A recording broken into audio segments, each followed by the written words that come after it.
दर्शक बंधु एकथा समस्ते जानती जे आम भारतीय खाद्य सारा विश्व में प्रसिद्ध। देश विदेशरू अनेक लोक भारतीय खाद्य को खूब पसंद करिथांती। आमे प्रस्तुत करुथिबा विभिन्न रकमर सुस्वादु खाद्य पछरे रहिछि भारत में उपलब्ध थिबा विभिन्न प्रकारर स्पाइसेस तथा मसला। एही मसला सबु केवल जे खाद्यर फ्लेवर को एनहांस करी ताकू सुस्वादु करे ताहा नुहे, एसबु आम स्वास्थ्य उपरे मध्य अनेक प्रकार भल प्रभाव पकाई थाए। एसबुरे भर्ती होई रहिछि अनेक औषधीय गुण जहाँ विभिन्न प्रकार रोग दूर करिबारे सहायक हुए। सेथि मध्यरु मेथी हेउछि अन्यतम। एही छोट छोट मंजी गुड़िक न्यूट्रिएंट्स और बायो एक्टिव कंपाउंड्स रे भरपूर एवं एथिरे रहिछि प्रचुर परिमाण रे niacin, potassium, protein, fibre, vitamin C एवं आयरन। कौन आपण जानती एही मेथी प्रतिदिन खाइबा फଳରେ आम स्वास्थ्य उपरे एहा किपरि प्रभाव पकाई थाए? आसंतु जानिबा। नंबर 1, रक्त शर्करा स्तर को नियंत्रण रे रखे। मेथी दाना ब्लड सुगर स्तर को नियंत्रण रे रखिबा पई बेस जणाशुना। सॉल्युबल फाइबर और गैलेक्टोमेनन रे भरपूर मेथी खाद्य रे थिबा कार्बोहाइड्रेट्स और शर्करा को सहजरे रक्त रे मिसिबाकू दिए नाही। एहा फଳରେ रक्त रे शर्करार स्तर वृद्धि होई न थाए। मधुमेह रोगी माने नियमित भावे मेथी सेवन करिबा द्वारा स्वास्थ्य रे उन्नति परिलक्षित होइथाए। नंबर 2, पाचन शक्ति बढ़ाए।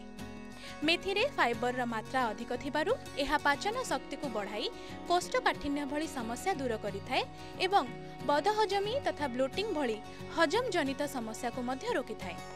एहा व्यतीत मेथी मंजी रे म्यूसिलेज नामक एक जेल भली पदार्थ रहिछि जहाँ स्टोमक मध्य रे एक प्रोटेक्टिव लेयर सृष्टि करी एसिड अटैक रो रक्षा करिथाए।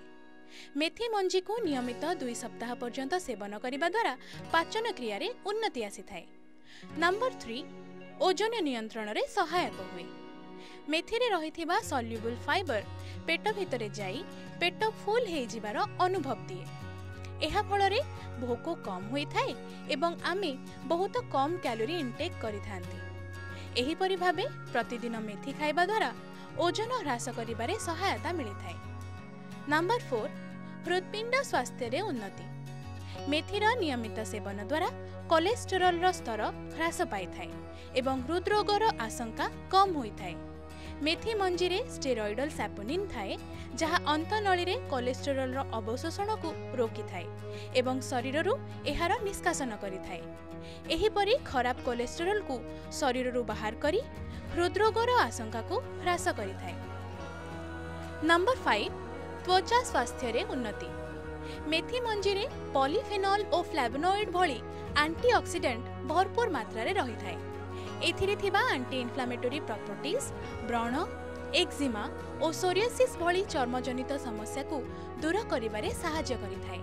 मेथी मंजी को नियमित सेवन कले त्वचा सफा और सुस्थ देखा जाए। स्वास्थ्य और लाइफस्टाइल संबंधी एही भली सुंदर सुंदर टिप्स पाइबा पई मिस ओडिशा चैनल को सब्सक्राइब करंतु और पाखरे थिबा बेल आइकन को मध्य प्रेस करि दियंतु।